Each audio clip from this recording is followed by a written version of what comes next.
All right, I've got an unpopular opinion. Steph, do you remember the first time that you saw the movie The Village by M. Night Shyamalan? Yeah, I was in high school and I went to the movie theater with my friend. I too saw it in the movie theater. Well, I was in a drive-in theater and saw it with my friends. And I was really excited about it because I actually really liked M. Night Shyamalan films.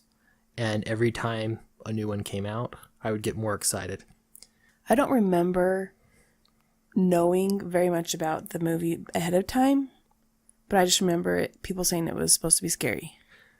So, yeah, there's a reason why you didn't know much about it, and that's because the marketing that they put out for it, the trailers and things, did not show you anything. They showed you a couple images, so you knew there were certain actors in the movie, and just certain images, but it gave you no hint on the storyline, nothing. And that was part of the marketing strategy to build interest in it, but it was also, I think, a big mistake, and one of the reasons why a lot of people hate The Village. So for my unpopular opinion here, I've got some reasons why The Village is a great movie and worth a rewatch at the least.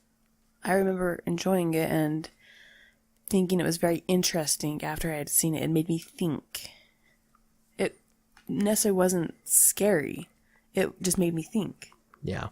And that's, yeah, and I think that's important, is that my first thing here on the list is it's not a horror movie. I think part of the problem is people were expecting a horror film, and that just wasn't the case. There's romance in it. A lot of it is about guilt, protection, crime, injustice. These were themes that showed up. And, it's a period piece. Yeah, it was eerie, and it had that M. Night Shyamalan kind of creepiness to it. But it was a period piece. So definitely different than, I think, what a lot of people were expecting. Though, there were scary parts to it for sure. But I think part of the problem with this is we had the wrong expectations for what the movie was about, and that's why so many people just hated it, because the twists and turns, it went different than people thought.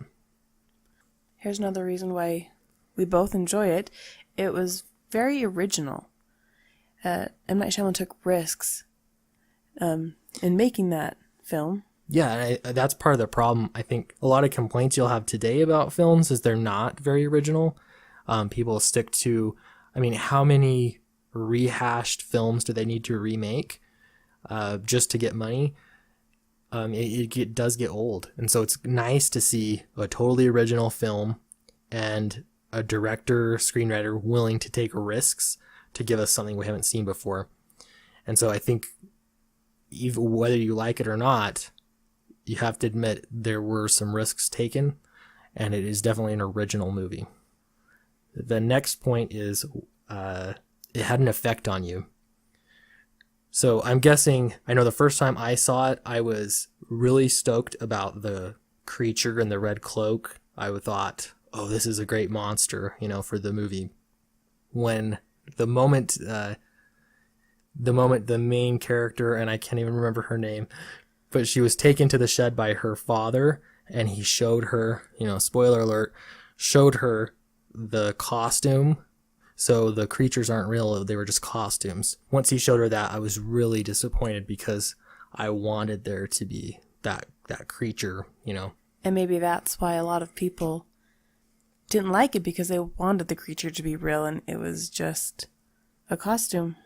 Yeah, and that's where it started. Anyway, that was the first I would say that was the second twist. The first twist is that Joaquin Phoenix's character was stabbed, and we were rooting for him as the hero.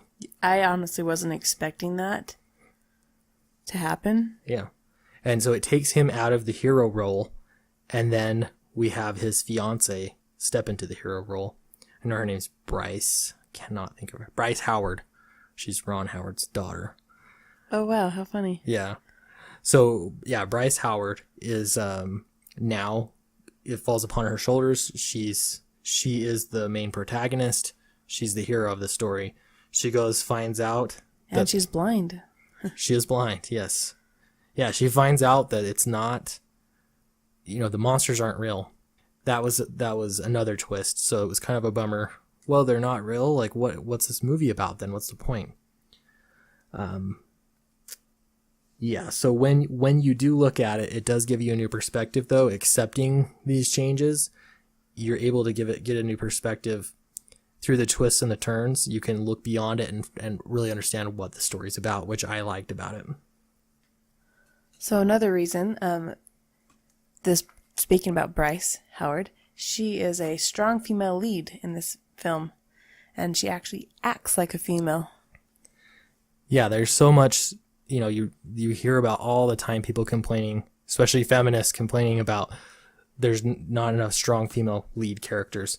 But the strong female lead characters that we're always seeing, they're not females. They act like men, like action star men, but they just happen to be female. Because in this film, she is vulnerable, she's loving, she's brave, and she's smart, but she's not a man. She's a female. Yeah, and I actually really appreciated that. So next is fantastic acting. Really, the movie was cast very well. There were a lot of great performances in it. Yeah, I mean, I can't complain about the casting. It was a really well cast film. So the next one is, it was just a beautiful film. It had amazing cinematography. The cinematographer, Roger Deakins, did an amazing job. The colors in it. The red and the yellows. Yeah.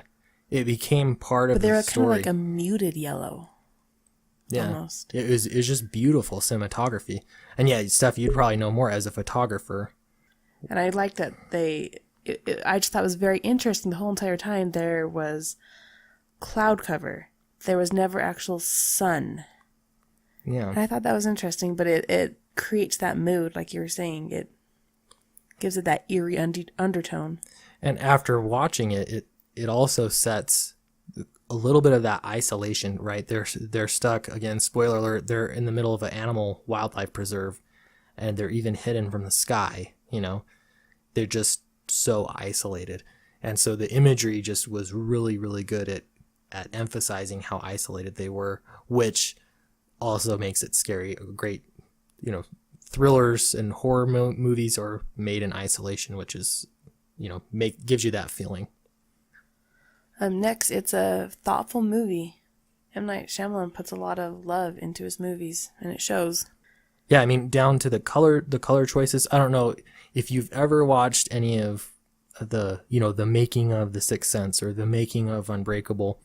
M. Night Shyamalan gives a lot of insight into his choices, down to the colors of everything that he picks.